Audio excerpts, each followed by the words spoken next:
go. Hey, what's up guys? Belton here. Over the past week, I've been working on playing and min-maxing a Gemling Legionnaire attribute stacker. Throughout the process of doing so, I've been delving into different mechanics, interactions, breakpoints, items, and gems to try and find out how far I can push the character. Many times over the past week, viewers on stream have asked for a build guide or a PoE, as my character has easily been clearing all of the content in the game, including Arbiter in under a second and simulacrums with ease. This is not a specific feat per se, as I do have incredibly good and expensive gear. What I've taken away though, is that when I would begin doing manual calculations on Excel or a notepad document when swapping items or passives around, I would often get a string of questions from people watching, asking why I was doing something or what it meant. Eventually, this happened enough times to pique my curiosity to the point I began to ask a series of questions about different mechanics to my chat. And to say I was surprised with the responses would be an understatement. Seemingly, many people did not know about many of the core functions of the game as it pertains to different mechanics. To quantify this, with around 250 viewers at the time, I put up a series of polls, all of which were anonymous to elicit truthful responses, and they asked a simple question. Do you understand how mechanic X works? With the choices to answer similarly a simple yes or a no. And that brings us to our topic for today, the mechanics of damage. Here were the polling results. 95% of respondents did not understand the concept of increased damage taken. 93% did not understand triggers, metaskills, or energy. 93% did not understand ailment thresholds, ailment chance to inflict ailments, etc. 76% did not understand what magnitude was and how that impacted ailments. 69% did not understand what local mods versus global mods were. 68% did not understand penetration versus reduced resistances or how to check boss resistances. 66% did not understand what tick rates were, or server tick rates. 63% did not understand the concept of maximum. 59% did not understand crit chance versus crit bonus and what they meant. 48% did not understand what lucky did. 47% did not understand what more damage versus increased damage meant. And 27% did not understand the concept of diminishing returns. Now, obviously there are many more mechanics in this. Do not consider this list exhaustive. However, it does clearly point to a highly suggestive theme or trend. People do not understand what they are doing when it comes to their builds, because they do not understand the mechanics that they are comprised of. Typically, this is not the kind of information I discuss on this channel, as I'm better known as the crafting or currency generating guy. While this is true, it's somewhat misguided. Being able to spot value in the market is predicated upon knowing where value and strength lies. All knowledge asymmetry leads to a competitive advantage. If you are ahead of the curve, so to speak, you will achieve better outcomes. So, with that in mind, we lead into today's topic, the mechanics of damage. I'll be explaining how each of these mechanics we polled to my Twitch viewers work at a basic level so that you can make better decisions for yourself, instead of simply relying on what a guide says to simply do due to the popularity of it. All builds are different, all characters are different, and all playstyles are different.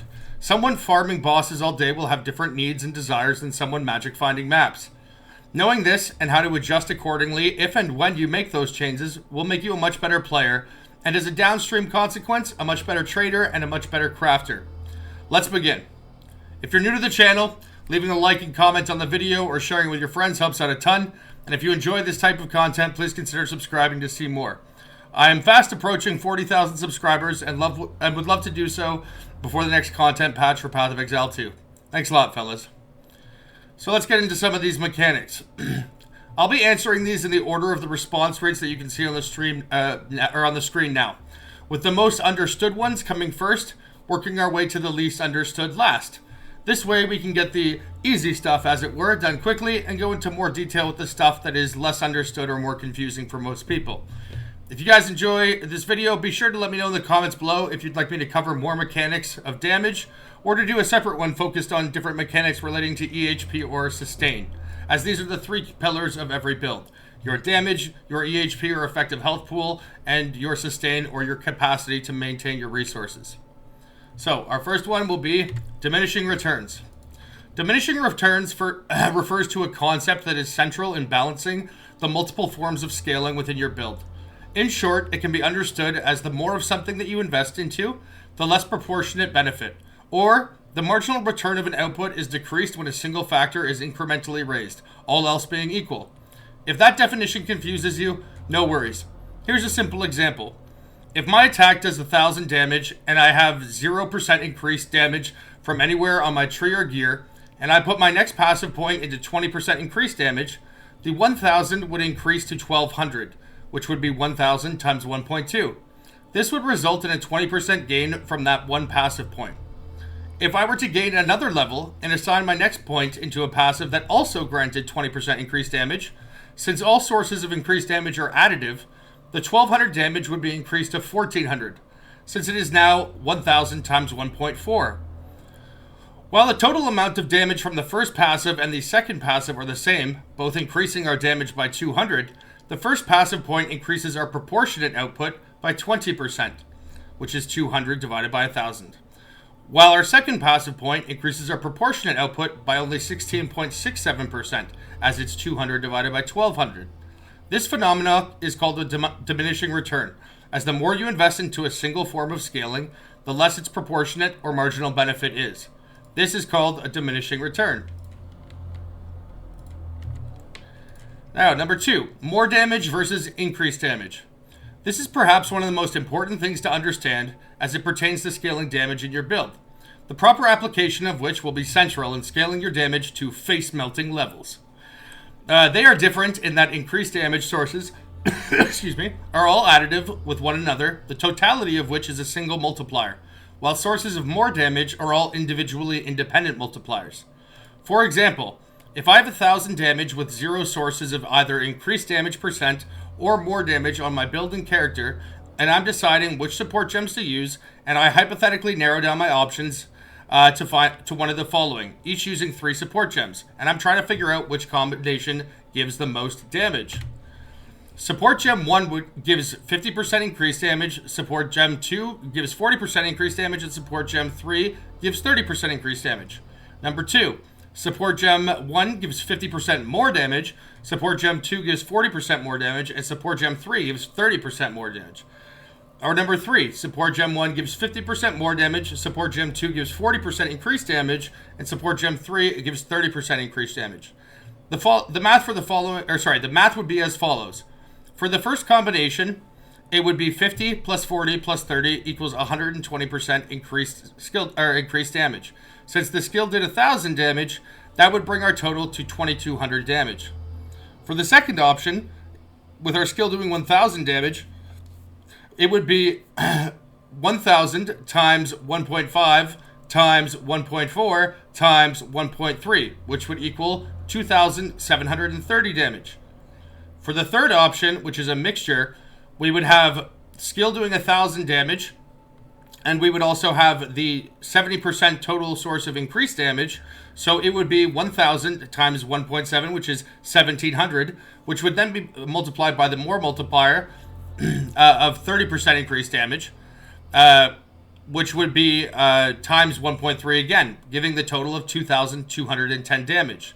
As you can see, the highest value is number 2, with the more damage multipliers in all 3 slots. So the correct answer would be number 2. More multipliers will almost always be the correct choice if and when they are options, since they are each independent and thus scale the damage much higher. Increased damage is still very good and essential for any build. However, since all sources are additive, it will suffer from diminishing returns as we discussed earlier. Since more multipliers are independent, they do not suffer from diminishing returns. Alright, Lucky. Lucky is a mechanic in Path of Exile that rolls your outcome twice, choosing the higher of the 2 results. This is particularly strong with damage types that have very wide ranges, like lightning damage does. For example, if you're to open your skills information tab and see that it does 100 to 1000 lightning damage, it means that it can hit the enemy, let's assume no other buffs or scaling for demonstrative sake, for a minimum of 100 damage and a maximum of 1000 damage. This is quite a large range. The average of which would be 100 plus 1000 divided by 2, which would equal 550 average damage. However, it will naturally have quite large swings and variance given the range. When you have a source of Lucky, such as the notable Lightning Rod, which applies to all non-crits with lightning damage, that damage roll is going to be far less volatile as it will roll twice. Let's say I attacked without lucky and I hit for 240 damage between the range of 100 and 1000. That's pretty low. If we had the lucky mechanic when rolling between that range, if the first roll was, let's say, 240 again, and the second roll was 850, it would disregard the first roll and choose the higher number, 850. This significantly improves its output. Damage types with a tighter range benefit far less from this mechanic, however. Let's say we did 500 to 600 cold damage, which would be the exact same average damage as above, 550. It would get far less of a benefit from lucky, however, as there's only a difference of 100 damage between the worst possible and best possible hit, as opposed to the lightning damage, where there is a 900 damage difference between the bottom end and the top end. The next mechanic we're going to talk about are critical strike chance, increased critical strike, critical bonus, and increased critical bonus. Critical strike chance is how often you will perform a critical strike. Critical bonus is how much more additional damage those critical strikes will do. Increased critical strike chance and increased critical strike bonus are both multipliers in your base critical strike chance and critical bonus. Increased critical strike bonus and increased critical strike chance are both multipliers of your base critical strike chance and your critical bonus. The sources of these are additive. Critical strike chance varies based on what kind of build you are playing. Martial weapons all have their critical strike chance localized on the weapon itself, whereas spells will have their critical strike chance attached to the spell gem. Martial weapons also have the suffix plus to critical strike chance, which is also localized, and impacts the base critical strike chance of the weapon. For example, an expert dual string bow has 5% critical strike chance based on the weapon itself. The suffix for plus to critical strike chance at the highest tier roll is 4.4125%. If we had a roll of 4.5, our base critical strike chance would become 9.5%. This would then become the base value upon which all sources of increased critical strike chance would then multiply. The notable passive Struck Through on the east side of the tree gives plus 1% to critical strike chance with attacks, which also impacts the base critical strike chance for all attacks, obviously. Eye of Winter, the spell, inflicts a debuff called Critical Weakness, which gives plus 0.5% to critical strike chance per hit on the mob, which can stack up to 20 times for a maximum of plus 10% to base critical strike chance. If, using the example above, we've used both the notable passive and the Eye of Winter at its maximum hit total, we would have a base critical strike chance of 5 plus 4.5 plus 1 plus 10, which equals 20.5% base critical strike chance. There is also a persistent gem called Charge Infusion that will consume a power charge and grant a temporary buff if you have a power charge active. This buff will grant 20% more critical strike chance. Since this is a more multiplier, as we discussed earlier, it is an independent multiplier. Using the dual string bow example, which is now at a base of 20.5% critical strike chance, this would then become 20.5 times 1.2, which would then total in 24.6 base critical strike chance. These are only a few of the ways that you can increase your base critical strike, but it gives you a few examples of ways that you might scale it. Increased critical strike chance will multiply your base critical strike chance, which is also referred to as base crit, sort of colloquially, to give you your final chance to critically strike.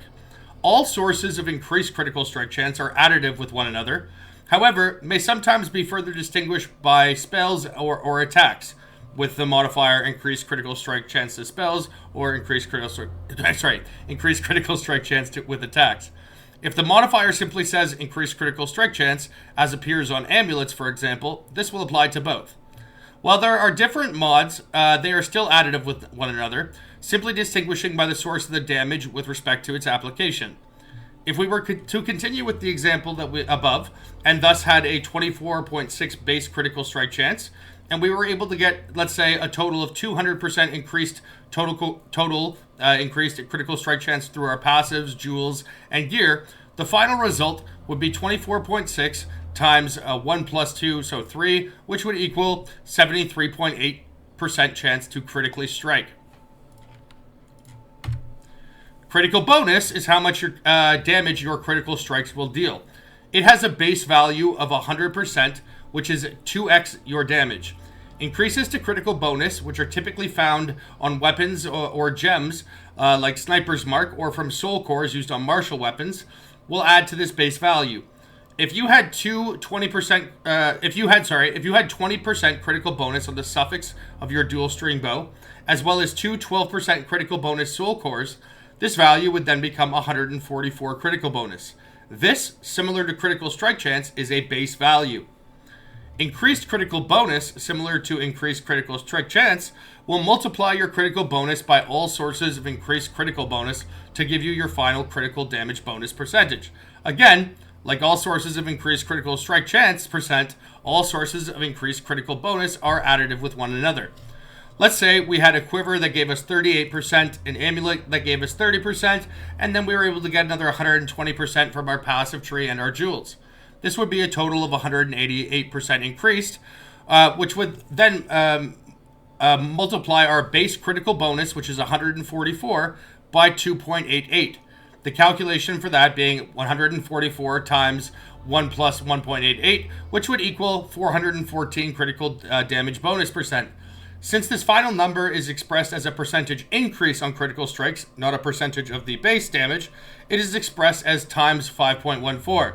This means that when we critically strike, we will deal 5.14 times the amount of damage. As you can probably surmise, this is one of the best ways to scale damage in the whole game. Now let's talk about the term maximum. Anytime you see the term maximum, as with the support gem Heft, the notable passive Wildstorm, or the unique belt Ryslatha, I always fuck up saying that name, Ryslatha's Coil, it probably butchered that a bit. It is referring to the upper end value of the damage range it impacts. We can use Wildstorm as an example. Since I'm playing lightning skills myself, it hits a little bit closer to home. And it reads as follows: 15% more maximum lightning damage. This would increase the upper limit of your lightning skills by 15%. Now, I have a different example on the screen here that's much more simple. So I'm going to read out the example for my character when I express this to you. So, for example, if we were to look at a skill like Tempest Flurry and open the skill's information by pressing G and then clicking the arrow to the right of the gem, we would see this under the skill information, its DPS, its average damage per use, and the main hand total damage.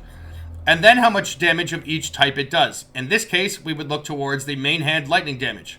Using my character as an example, the value here is 6,191 to 70,613. Maximum refers to this upper limit, which is, again, 70,613. Therefore, the notable passive Wildstorm will change the value of this from 6,191 to 70,613 to 6,191 to 81,205. Prior to assigning this notable, the average lightning damage per hit would be 38,402. After assigning it, it would be 43,698, which is an increase of 5,296 average damage, or 13.8% more average lightning damage. Or for a simpler example as the one I wrote on the screen, if we did 100 to 1,000 lightning damage, and then we took the same notable, our damage would change from 100 to 1,000 to 100 to 1,150. That would change the average damage of that hit from 550 to 625. Now, this one is a lot more confusing, so if you don't understand what I'm saying as I go through this, don't worry about it. It's much more sort of high-end and convoluted, but it's one of these things that is sort of a hidden underlying mechanic that the game doesn't really tell you. It's also not reflected in your tooltip DPS, but it's very important to understand if you're really trying to min-max a build. And this is called the server tick rate. Server tick rate is the frequency at which a server and the client communicate. In Path of Exile, since the game is 30 frames per second, one frame will last 33 milliseconds, or 0.033 seconds. This means that cooldowns, attacks, and casts that are individual actions can proc or only be used whenever a server ticks. Having too much or too little of something that scales your speed in which you perform an action without regard for this tick rate can therefore dramatically decrease the effectiveness of your damage. Now, it is based on your actions, so something like channeling skills don't apply to this because a channeling skill is technically only one action. Since I'm playing an attribute stacking Gemling Legionnaire using Tempest Flurry, I will use this as an example. If you open your skill page, or your skill gem page, and expand the gem information, you'll see 2 lines of text that pertain to speed when you're using Tempest Flurry. These will be the attacks per second and attack time. For my character, the attacks per second is 30.3, while the attack time is 0.03. This is in perfect alignment with the server tick rate. If I were to increase my attack speed to a point that my attacks per second were to go above 30.3, or decrease it to the point it fell below 30.3, it would dramatically reduce my damage. This would not be reflected in the tooltip shown in game, but understanding it is very important. As mentioned, the server tick rate is 0.033. To find out how fast our character attacks, we divide 1 by 30.3, the result of which is 0.033. That would play out as follows in the actual game. First thing that's happened, we would engage a mob. At 0.033 seconds, we would be ready to attack, the server would tick, and we would attack. At 0.66 seconds, similarly, we would be ready to attack, the server would tick, and we would attack. At 0.099 seconds, we are ready to attack, the server would tick, and we would attack, and so on and so forth. As you can see, as illustrated, the server frame rate and our action are perfectly aligned. Now, let's imagine for a second that I only had 25 attacks per second instead of 30.3. This would mean that we had an attack time of 0.04. That would play out as follows. If we engage the mob at 0.033 seconds in, the server would tick, but we would not yet be ready to attack, so nothing would happen. At 0.04 seconds in, we are ready to attack, but we must wait for the next server tick to perform the action. At 0.066 seconds in, the server would tick, and we would be ready to attack, and so we would attack.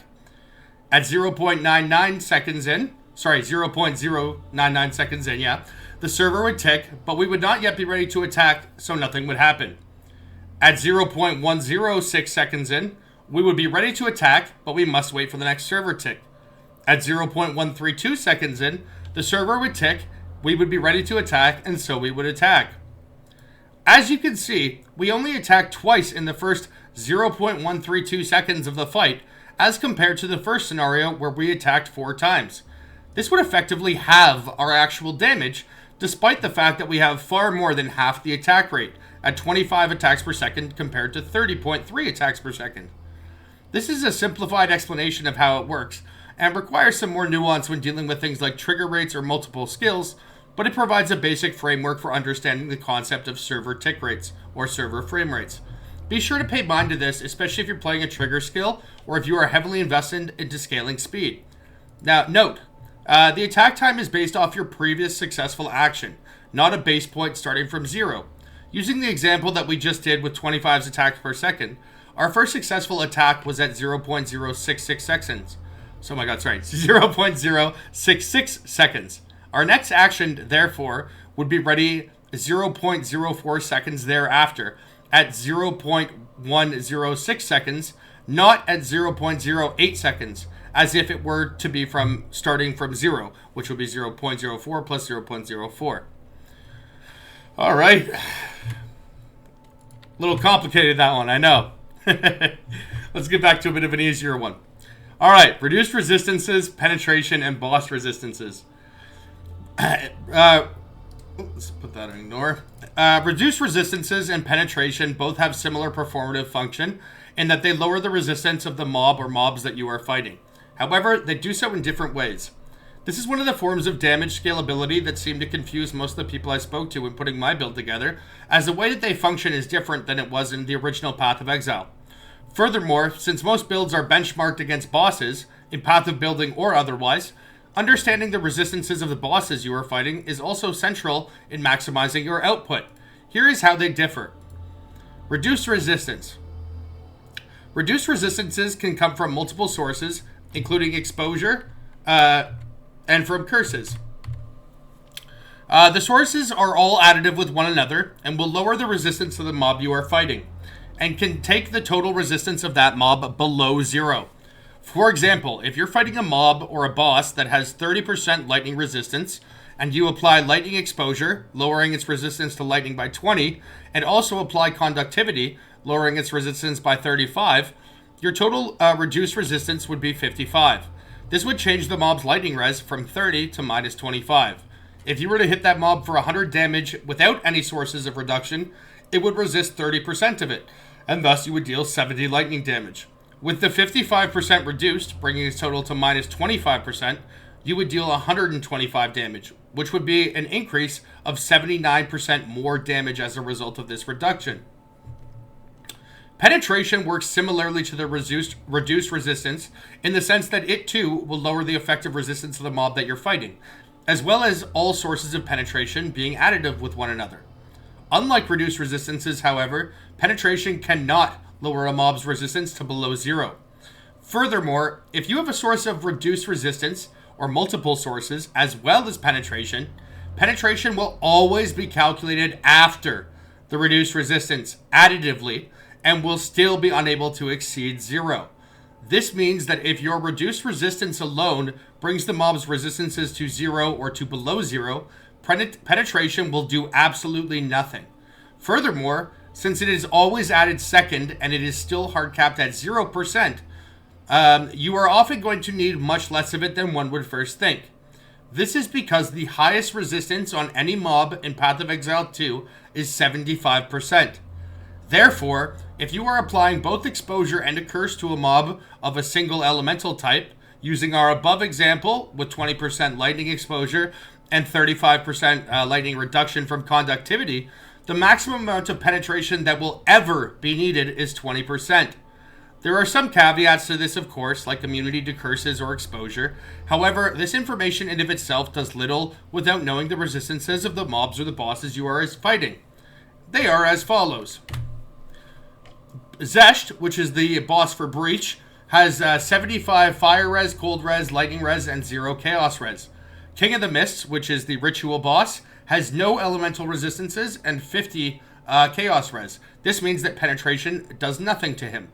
Omniphobia, which is the boss from Simulacrum, similarly has 0 resistances to anything, including chaos, which means penetration does nothing to him. Olroth, which is the boss for Expedition, has no resistances at all except for cold res, which is 75, which means if you were playing any damage type aside from cold, penetration does nothing. Trial Master has 75 to all of the elemental resistances, but none for chaos. Zarok has 30 to all elemental resistances, which means if you're running simply a curse, your penetration will never do anything. And Arbiter has 75 to all elemental resistances with no chaos resistance. As you can see from this chart, it's not entirely uncommon for bosses to have no resistance at all. And in the most extreme cases, 75% is the highest. This means at no point ever will you need more than 75 penetration of a single element. Furthermore, in many cases, it does nothing, or it can be effectively reduced to doing nothing when combined with sources of reduced resistance. Now, we're going to talk about something that you would think would be higher on this list. For example, server tick rates being more commonly known than local and global modifiers, and penetration and reduced res being more understood than local and global ones. But hey, who am I to judge? Let's get to it. A local modifier are those that apply to the item that they appear on, and global modifiers are just ones that apply to your character at large. For example, 10% attack speed rolled on a martial weapon that has 1.4 attacks per second as a base value would be 1.4 times 1.1, which would result in a base attacks per second of 1.54. This would also apply to runes socketed in that item. Another example would be if you rolled the prefix 100% increased energy shield on a pair of boots that had 85 base energy shield and had no quality. That would be calculated as 85 times 2 or 170 energy shield on that pair of boots. Global modifiers, conversely, are those that apply to your character at large and serve as a multiplier to the base values that you have elsewhere. For example, if you had 1.54 attacks per second on the martial weapon mentioned above, and you had 20% increased attack speed through passives on your skill tree, that would be calculated as 1.54 times 1.2, which would equal 1.848. Using the energy shield example, if your total equipped gear provided 1500 energy shield, and you had a jewel with 20% increased maximum energy shield, it would be calculated as 1500 times 1.2, which would give you 1800 total energy shield. Typically, local modifiers are of greater value than global ones, as they serve as the base multiplier for all sources of scaling thereafter, making them exponentially more impactful. Alright, now this one is convoluted as all hell, so buckle in, boys. Ailments are one of the more convoluted mechanics in PoE 2. Due to enemy ailment threshold values not being data mineable or available to the public, certain elements of their application cannot be exactly quantified. However, their basic function and categorization is still important to understand. Ailments are a type of debuff that are generally categorized as damaging ailments, non-damaging ailments, and elemental ailments. They are applied by hits which correspond to certain damage types. These hits will check conditions on the enemy to see that if they apply, and they will have varying effects based on various modifiers that impact their application, duration, and strength. The elemental ailments are Ignite, Chill, Freeze, Shock, and Electrocute. They are associated with fire, cold, and lightning damage. The damaging ailments are those that deal damage over time. They are Bleeding, Poison, and Ignite. Bleed being associated with physical, Poison being associated with physical and chaos, and Ignite being associated with fire. Sorry, I forgot to mention that for the first one as well. Ignite is associated with fire, Chill and Freeze are associated with cold, and Shock and Electrocute are associated with lightning. The non-damaging ailments are Chill, Shock, Freeze, and Electrocute. They're referred to this as they do not deal any damage by themselves, but they rather apply debuffs that weaken the enemy in different ways. There is no limit to the number of ailments a target can have on it at any given time, and the duration of ailments can be increased through modifiers to ailment duration. However, modifiers to skill effect duration will not extend the length of the ailment itself, but they may apply to the skill that is inflicting the ailment. So here's what each ailment does. Chill. It reduces the action speed of the enemy by up to 50% based on the size of the cold hit that inflicts it. Freeze. Prevents the enemy from being able to move or act with a default duration of 4 seconds. Ignite. Causes the enemy to burn for 20% of the fire damage of the final hit that applied the Ignite. This is 20% of the fire damage per second, the base duration of which is 4 seconds. Shock. Causes the enemy to take 20% increased damage from all sources based on the size of the lightning damage that caused the hit. Electrocute. It immobilizes the target, reducing its action speed to 0 for 5 seconds. Poison. Causes the enemy to take chaos damage over time at 20% of the combined physical and chaos damage of the hit that applied it per second, with the base duration being 2 seconds. Bleed. Bleeding enemies take physical damage over time at 15% of the physical damage of the hit that inflicted the bleed per second. Bleeding deals an additional 100% damage per second if the enemy is moving, or if the bleeding has been aggravated. The base duration for bleed is 5 seconds. Now, a damaging hit with corresponding damage types carries a chance to inflict each ailment. By default, cold damage has a 100% chance to inflict chill. Fire damage has a 1% chance to inflict ignite per 4% of the enemy's ailment threshold. Lightning damage has a 1% chance to apply shock per 4% of the enemy's ailment threshold. Freeze is caused by cold damage based on the cold damage taken by the enemy after mitigation, based on the enemy's ailment threshold. If a cold hit fails to freeze due to not meeting the minimum threshold, it will add to a counter which is called freeze buildup. When the debuff counter hits 100, the enemy will be frozen and the counter will reset. Bosses will progressively become less susceptible to freeze with each successful freeze they experience by increasing their ailment threshold against freeze. This eventually resets to the base value over time, but it is in place to prevent the possibility of chain freezing bosses. Furthermore, a blocked hit does not prevent it from applying freeze buildup. All of the other ailments have a 0% base chance to inflict and will need to be applied through specific skill gems, support gems, passive skill, or equipment modifiers. This includes Electrocute, despite the fact it is associated with an elemental ailment, which is lightning. Enemies that take no damage from the hit cannot have ailments inflicted upon them from that damage type. For example, if a mob is immune to chaos damage, it cannot be poisoned by chaos damage. However, it can still be poisoned from the physical damage from the hit. This is a particular note if you run a lot of expedition, as the boxes often will give immunity to certain ailments or to certain damage types. Furthermore, certain enemies may have immunity to or a chance to avoid certain ailments. These are multiplicative with a player's chance to inflict that ailment. So if a mob has 100% avoidance of an ailment, that will take priority over if you have a 100% chance to inflict it. All right, now, how are damaging ailments applied? Non-damaging ailments have the magnitude of their effect calculated based on the hit's damage divided by the enemy's ailment threshold. This exact formula is not yet available, however, so the specifics therein are of yet unknown. Ailment magnitude can be increased through passives, gems, jewels, and on gear. I will explain the effect of the modifier increased ailment magnitude shortly. Non-damaging ailments being based on the size of the hit takes into account mitigation from the enemy, not simply the base value of the hit. Since this is based on enemy ailment threshold, it again cannot be specifically quantified. However, increases to non-damaging ailment effect and chance to inflict X, so like chance to inflict shock, will reduce the enemy's ailment threshold, making it easier to apply the ailments. The skill modifier, magnitude or increased magnitude of X, has no effect on the application of ailments, but rather scales their effect once it's applied. Now, I know that is very confusing wording because I mentioned that non-damaging ailments have the magnitude of their effect calculated based on the hit's damage divided by the enemy's ailment threshold. I'll explain more on that in a minute. Unlike non-damaging ailments, however, damaging ailments application is based on the size of the hit, not the size or the amount of damage taken by the hit. So this is a pre-mitigation calculation. The damage that results from the ailments after they are applied is still subject to the monster's mitigation. However, the application of them is not. For example, fire resistance would not impact the chance to ignite, but it would impact how much the mob that you have ignited would burn for. All right.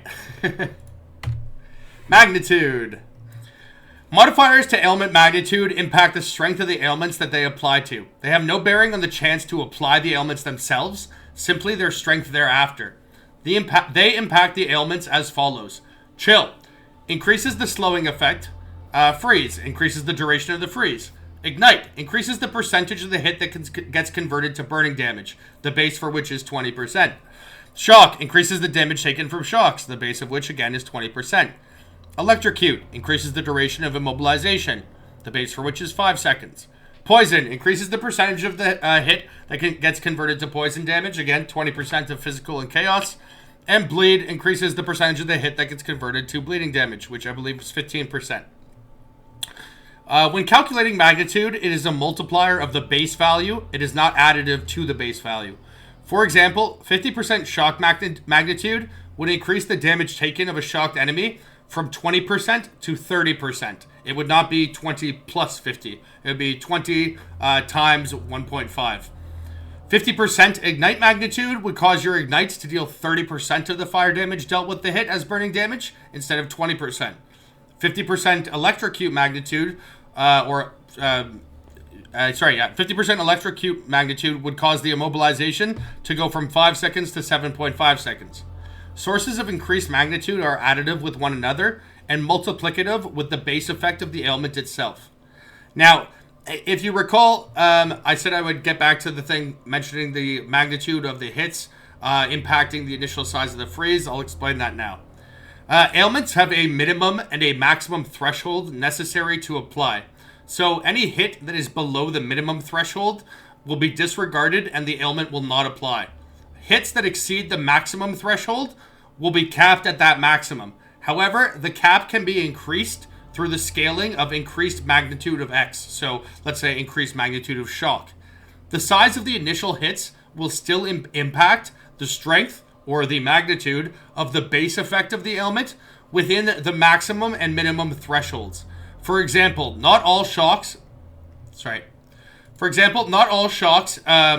will immediately apply 20% increased damage taken, but they will be capped at 20% increased damage taken unless you scale sources of increased magnitude of shocks or increased magnitude of ailments or increased magnitude of non-damaging ailments or increased magnitude of elemental ailments. In this respect, the damage of the ailment applying the skill both impacts the chance for it to apply as well as its strength. Another note is that unlike PoE 1, critical strikes do not guarantee an application of ailments directly. or elemental ailments rather. However, due to critical strikes increasing the size of a hit, or the damage of that hit rather, they will indirectly apply ailments more often. And as another note, bosses have specially tailored ailment thresholds to allow players to still inflict ailments. And again, to repeat this, the specific values of ailment thresholds are not data mined or public, so the exact calculations are not known. And now to explain how like chance to shock works, for example, because it does give like a percentage. Let's say it had like 20% increased chance to shock. If you look at the passive skill Natural Immunity, when you look on like the passive tree, which I'll pull up in the game here for a sec. So if you see here, Natural Immunity makes it so that where is it? Right here. You get +4 to ailment threshold per dexterity. So if we look at my character, I have 1450 dexterity. Let's just say it's 1500. That would mean that my ailment threshold would, let's say arbitrarily, that was my only source. That would make my ailment threshold 6000, right? Now, if we look up the chance to shock and the chance to ignite, it's a 1% chance per 4% of the enemy's ailment threshold, which means that you would need 400% to have a 100% chance to inflict shock or ignite. So let's just go shock for the example so you can get some idea of how the modifier works. That means that we would need to do 400% of 6,000. Now it's not 400% increase, it's just 400% of, which would be 24,000, right? So that means that for 100%, to have a 100% chance to shock that enemy, if it had an ailment threshold of 6,000, we would need to hit it with a lightning damage hit of at least 24,000. Now, when you see something that says like chance to shock is increased by 20%, you could take that 24,000 and divide it by 1.2, right? Which would be 20,000, right? So that would mean if you were to look at that at the inverse, right? If you had a hit of 20,000 and you were to increase that by 20%, it would be times 1.2, which would then hit 24,000, which again would be the minimum ailment threshold to have a 100% chance to shock. So the chance to shock, when it is a percentage, is not just like a flat percentage based on, like if you were to get a 100% chance to shock, it would just be lowering the ailment threshold required to do so by 100%, not making it so that it's guaranteed each time. I know that's a very complicated mechanic, especially because the ailment thresholds are not public information, but hopefully that gives you some better idea of what those modifiers mean and how they work. All right, next one. Trigger skills, meta skills, and energy. Meta skills are a category of skill gems in Path of Exile 2 that allow you to socket other active skills or support gems within them. They will usually trigger these skills or create an aura-like effect. Support gems that are socketed with meta skills will impact both the meta gem itself as well as any other active skill gems socketed into that meta gem. Meta skills use and generate a special resource associated with only them, which is called... Oops, sorry, I forgot to bring that back up on the screen. There you go. Yes, meta skills use and generate a special resource called energy. Energy is separate from mana, and its management will dictate how often that you can trigger the skills that are socketed within the meta gem. These skills will still use mana when they're triggered, but also must meet their minimum energy requirements in order to cast them, as well as meeting the conditions that trigger their use as determined by which meta skill they're socketed into. Cast on crit, shock, ignite, etc. The skills that are socketed into the meta gem will determine how much energy is required in order to trigger the gems socketed within. And I know that the wording for this is very convoluted. I'll show you actually on my character after how this would play out. This will vary based on which skills are socketed and how many are socketed. The base cast time of each socketed spell will dictate the energy required to use the skills within. For every 0.1 seconds of base cast time, for the socketed spells, it will take 10 energy, which is calculated additively amongst all socketed spells. For example, if I had two spells socketed, one with a cast time of 1.1 seconds and another with 0.5 seconds, that would equal 1.6 seconds. And since it's 10 energy per 0.1 seconds, it would take 160 energy for them to trigger. That would be assuming the conditions of the meta skill that triggered them had been met. For example, cast on shock. It wouldn't just happen automatically, it would happen on the next shock. When the spells are triggered, the energy counter will reset to 0, and it will not carry over any overages that may exist from the previous cast. There are support gems and passives, however, that grant a percentage chance to refund a percent of the energy cost from the previous trigger after casting them, making the next cast cost less energy as it will not be starting from zero. The rate at which energy may be obtained is dictated by the meta skill itself and is calculated by taking the base energy generated by the conditions of the skill and multiplying it by the monster power of the enemy it hits. Monster power is determined by the rarity of the enemy, and it can be seen on the gem itself. For benchmarking purposes, as I mentioned earlier, all bosses have a monster power of 20. This energy total is then multiplied by all sources of increased energy gained, which may appear on the meta gem itself, through support gems like Impetus or Energy Retention, on the passive skill tree, or through jewels on gear, or gear. Since I'm playing with an attribute stacker using Cast on Shock, I'll explain how this mechanic works through that lens. Cast on Shock states that you gain 2 energy per power of enemies you shock with hits from skills. Since we're benchmarking against a boss, which has a monster power of 20, this means our base energy generated per shock is 2 times 20, which would equal 40. Furthermore, our Cast on Shock is level 21, with 20 quality from the gem and 14% quality from global modifiers, which makes the gem have 85% increased energy gained.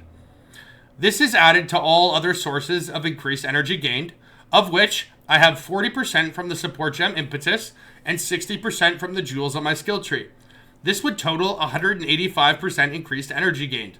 The calculation would then be 40 times 2.85, which would equal 114 energy gained every time I shocked with one of my skills. Socketed into my Cast on Shock, I have the skill Eye of Winter, which has a cast time of 1.1 seconds. This means that I will need to generate 110 energy in order for Cast on Shock to trigger the spell. Since we generate 114 energy per shock, this means that every time we shock from a skill that hits, we will cast the spell Eye of Winter. If I were to add a second spell into my Cast of Shock, for example, Sniper's Mark, it would change the energy required to cast from 110 to 160, since Sniper's Mark has a cast time of 0.5 seconds. The first time I shocked, I would gain 114 energy, and nothing would happen. The next time I shocked, I would gain 46 energy, hitting our required maximum energy of 160, and both Eye of Winter and Sniper's Mark would be cast. In this case, we would have wasted 68 energy generated, as any overages do not carry over onto the next cast, and your energy counter resets from 0 each time. If I were to use the support gem Energy Retention, which gives it a 35% chance after expelling all of your maximum energy, to cast both Eye of Winter and Sniper's Mark, to recuperate 50% of their energy cost, which in that case would be 80, since they cost 160. If that happened, I would only need to shock once in order to trigger the next cast of the spells, since 80 plus 114 equals 194, which is obviously greater than 160, our maximum energy needed to cast the socketed spells. The overage in this case being 34 extra wasted energy, due to the energy not carrying over the following cast and due to us not triggering the support gem. Managing energy generation through support gems like Impetus and Energy Retention, or through increased energy gained via gem level, quality, or through jewels and passives can therefore greatly impact the efficiency and effectiveness of meta gems, the proper management of which can not only increase your trigger rate, but can also prevent wasted points or gems that are being used with no effect. Furthermore, occasionally, if you have a great deal of overages, you might find that you're actually able to slot in another skill gem to your trigger with absolutely no drawback. So do be sure to pay attention to this. Since this is incredibly convoluted, I will actually show you on my character now what all of that means in a very sort of loose way. I did just mention it like by word, but I'll show it to you physically on the character. So you can see here we have Cast on Shock. If we hover over Cast on Shock, you'll see that it's level 21 from Corruption with 34 total quality. And you can see here that it gains 2 energy per power on enemies you shock with hits from skills. If you hover over power, it'll tell you that normal mobs give 1 power, magic give 2, and rare give 5. Since we're benchmarking against bosses always, that means it's 2 energy per power, so every time we shock with a hit, we're going to gain 40 power. On the next line, you'll see that we have 85% increased energy gained, 60 from the level of the gem and 25 from quality. Furthermore, we'll see it has 10 maximum energy per 0.1 seconds of the base cast time of the socketed spells. So our socketed spells are Eye of Winter, and they are Sniper's Mark. As you can see, the cast time of Eye of Winter is 1.1 seconds, and the cast time of Sniper's Marks is 0.5. So if we then expand upon this, we'll see that the maximum energy is right here, and it says 160. It'll also tell us that the energy gain per power is 2. Furthermore, we can see that our energy gained modifier is 155. So, as I mentioned, there's 85% coming from the skill gem itself. Then we get 40% from the impetus support gem here, so that's 125. And then on my skill tree, I have a magic jewel right here, as well as the adorned with a 100% that makes it so that magic corrupted jewels have 100% increased effect. Therefore, the meta skills gain 15% energy here goes to 30%, which added to 125 will give you the total of 155, right? And so if we wanted to figure out how much so it's 40 base, right? So it's 2 energy per power, and it's against a boss. And then 155% increased would be times 2.55, which means that we would gain 102 energy every time we hit. Or every time we shock, rather. And then we also have the skill gem here, energy retention, which skills triggered by supported meta skills have a 35% chance to refund half of their energy cost. So basically, more or less once every 3 attacks, we'll get half of the energy back. Since my maximum energy is 160, that means 1 in every 3 attacks, we'll get back 80. And since I do 102 energy per attack, that means, or per shock rather, that means that 80 plus 102 would be 182. Again, the 22 of which would be wasted in overages. But that does mean that once every 3 shocks, we would get a single shock to trigger, which means basically it takes us 5 shocks to get 3 triggers. So that's how that would work. If I wanted to, I could take out Sniper's Mark, and you can see the maximum energy required is now only 110. And so I have another skill gem that has, it's actually I won't go to my stash, but it's the exact same as this one, which would then increase my, the energy gained to 185%, which would make it so that my energy gain per shock would be 114. And since the maximum energy, as I pointed out here, is now only 110 when I remove the Sniper's Mark, that would make it so that every single time I shock, Eye of Winter would cast. That's going to be based on your preferences, of course, and it's going to vary between the different meta skills and the meta skill gems, but hopefully looking at it on the actual character there made a bit more sense than just the sort of theoretical discussion of its application, because I do understand that it's a little bit convoluted, especially if you're a new player. That being said, though, this is a new mechanic to PoE 2, so it is new for even veterans like myself. All right. Now, for some reason, I don't know why this was the one that the least amount of people understood. If I recall, it was something like, let me check here, 95% of people did not understand what increased damage taken meant, which is pretty funny because, actually, it's very funny because what was the actual value here? Okay, so 93% of people said they did not understand ailments, but 95% said they didn't understand increased damage taken. However, shock causes increased damage taken, which means 2% of you were lying. I see you. Anyways, getting back down to it, what is increased damage taken? Increased damage taken through sources like shock is a damage multiplier that does not apply to the player, but rather to the enemy that you are attacking. In this respect, it becomes a more multiplier to your damage output. However, all sources of increased damage taken are additive and applied to the monster itself. For example, if I do 1,000 damage and the monster has a shock, which, given the magnitude of the shock, increases the damage taken on him by 35%, I would do 1,000 times 1.35, or 1,350 damage. Effectively, a 35% more multiplier.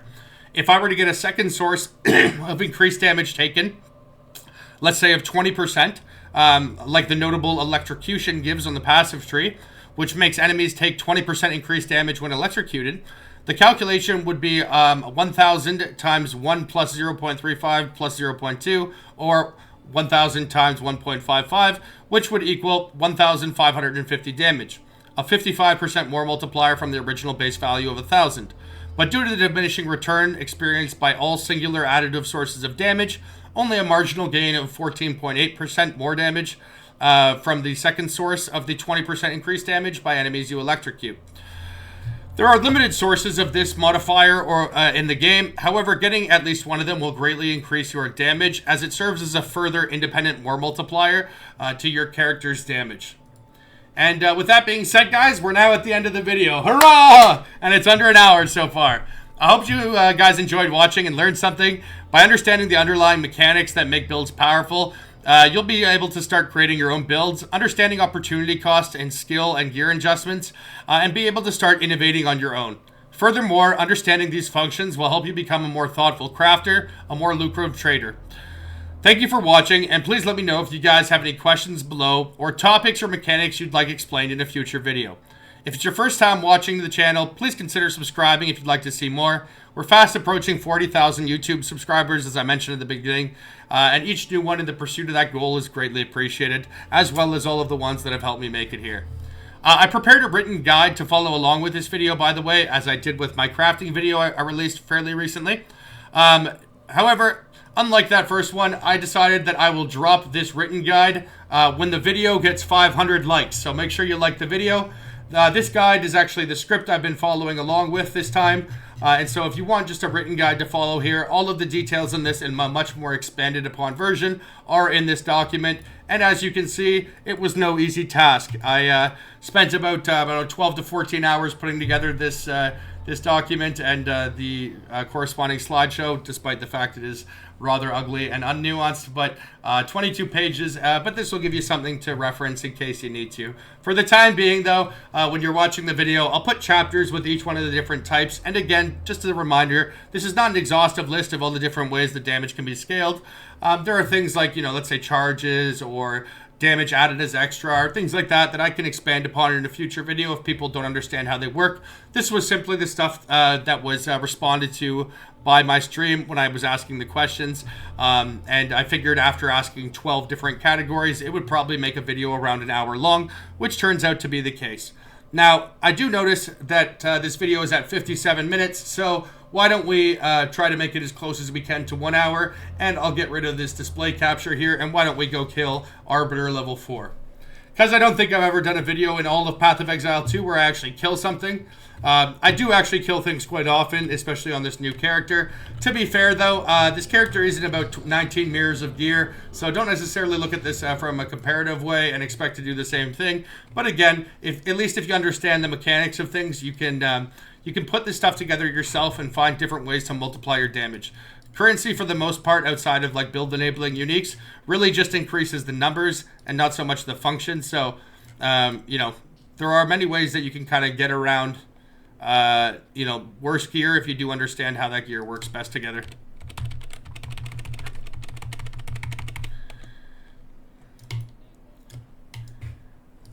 So that's the hardest boss in the game. I think technically Simulacrum is the hardest content in the game. Here, let's use the Mana Flask so we can move around like the Wicked Witch of the West. There we go.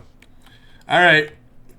That was actually one of my slower kills, but I for demonstrative sake earlier, was actually trying out a couple of other things. I also didn't apply any curses, and I have my Tempest purely set up as a support skill at the moment, just to see if I can maximize the damage output from my Tempest spell to figure out different ways to scale that properly. Either way, though, there's nothing in the game at this point that gives me any trouble, obviously, with this level of investment. It shouldn't. One of the things primarily I want to show you guys, I am going to make a separate build guide for this video. I just figured this would be a good intro to it. You can see I got this 5/5 against the darkness here, as well as getting a Megalomaniac that gives hindered capabilities and Fated End, and also the Resonance from Nothing. And that allows me to assign 9 passives here. For a very few amount of points, and because this is a 5/5, I get 45% dex and 45% int from that one jewel. I have roughly 3,300 or 3,400 total attributes, and my DPS is in the hundreds of millions. So Anyways, looks like we're hitting that 1 hour mark, but I figured since you guys sat through the professorial side of this, you might want to see me kill a mob. As I mentioned, I'd be happy to make a build guide or talk about all the things I've got going on with my character here if you guys are interested. And please be sure to leave any questions you guys might have about any mechanics that you didn't really understand the explanation for, or you think I could expand upon further, or if there's any new things you want to hear. All right, guys, thanks for watching. I'll talk to you next time. Take care. Peace.